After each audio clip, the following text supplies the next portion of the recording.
जीवित परमेश्वर के सनातन सत्य वचन अय्यूब की पुस्तक अध्याय 14। मनुष्य जो स्त्री से उत्पन्न होता है उसके दिन थोड़े और दुख भरे हैं। वह फूल के समान खिलता फिर तोड़ा जाता है। वह छाया की रीति पर ढल जाता और कहीं ठहरता नहीं।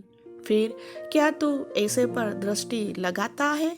क्या तू मुझे अपने साथ कचहरी में घसीटता है? अशुद्ध वस्तु से शुद्ध वस्तु को कौन निकाल सकता है? कोई नहीं। मनुष्य के दिन नियुक्त किए गए हैं और उसके महीनों की गिनती तेरे पास लिखी है और तूने उसके लिए ऐसा सीमा बांधा है जिसे वह पार नहीं कर सकता। इस कारण उससे अपना मुंह फेर ले कि वह आराम करे, जब तक कि वह मजदूर के समान अपना दिन पूरा न कर ले। वृक्ष के लिए तो आशा रहती है कि चाहे वह काट डाला भी जाए तो भी फिर पनपेगा और उससे नर्म नर्म डालियां निकलती ही रहेगी।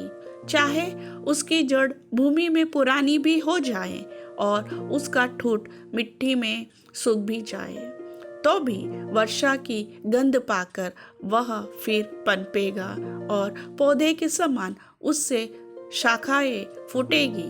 परंतु मनुष्य मर जाता और पड़ा रहता है। जब उसका प्राण छूट गया तब वह कहाँ रहा? जैसे नदी का जल घट जाता है और जैसे महानद का जल सूखते सूखते सूख जाता है, वैसे ही मनुष्य लेट जाता और फिर नहीं उठता।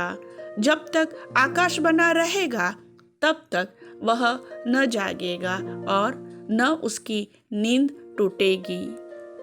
भला होता कि तू मुझे अधोलोक में छिपा लेता और जब तक तेरा कोप ठंडा न हो जाए तब तक मुझे छिपाए रखता और मेरे लिए समय नियुक्त करके फिर मेरी सुधि लेता। यदि मनुष्य मर जाए तो क्या वह फिर जीवित होगा? जब तक मेरा छुटकारा न होता तब तक मैं अपनी कठिन सेवा के सारे दिन आशा लगाए रहता। तू मुझे पुकारता और मैं उत्तर देता हूँ। तुझे अपने हाथ के बनाए हुए काम की अभिलाषा होती है, परंतु अब तू मेरे पग पग को गिनता है। क्या तू मेरे पाप की ताक में लगा नहीं रहता? मेरे अपराध छाप लगी हुई थैली में है और तूने मेरे अधर्म को सी रखा है और निश्चय पहाड़ भी गिरते गिरते नाश हो जाता है और चट्टान अपने स्थान से हट जाती है और पत्थर जल से घिस जाते हैं और भूमि की धूलि उसकी बाढ़ से बहाई जाती है। उसी प्रकार तू मनुष्य की आशा को मिटा देता है। तू सदा उस पर प्रबल होता और वह जाता रहता है। तू उसका चेहरा बिगाड़कर उसे निकाल देता है।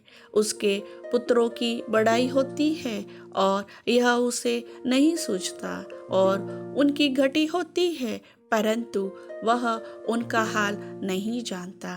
केवल उसकी अपनी देह को दुख होता है और केवल उसका अपना प्राण ही अंदर शोकित होता है। प्रभु वचन के सुनने वाले सभी भाई बहनों को वचन समझने के लिए समझ बुद्धि ज्ञान की आत्मा दे। आमीन।